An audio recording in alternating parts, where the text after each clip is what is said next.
ஓம் சாந்தி.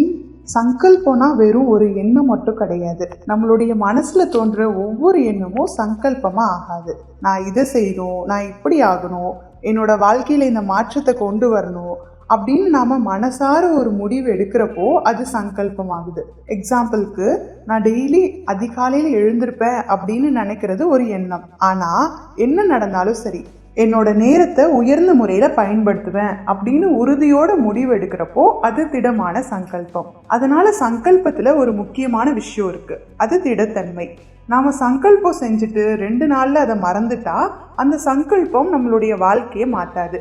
ஆனால் ஒரே ஒரு நல்ல சங்கல்பத்தை டெய்லி ஞாபகம் வச்சுட்டு அதை நடைமுறையில் கொண்டு வந்தால் அதே சங்கல்பம் கொஞ்சம் கொஞ்சமாக நம்மளுடைய சம்ஸ்காரமாக ஆகிடும். அதனால நம்மளுடைய வாழ்க்கை எப்படி மாறணும்னா, முதலோட நம்மளுடைய சிந்தனை மாறணும். சிந்தனை மாறினா சங்கல்பம் மாறும், சங்கல்பம் மாறினா நம்ம செயல் மாறும், செயல் மாறினா பழக்கம் மாறும், பழக்கம் மாறினா சம்ஸ்காரம் மாறும், சம்ஸ்காரம் மாறினா வாழ்க்கையே மாறிவிடும்.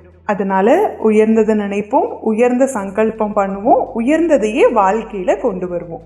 மீண்டும் ஒரு அழகான பதிவோடு சந்திக்கலாம். ஓம் சாந்தி.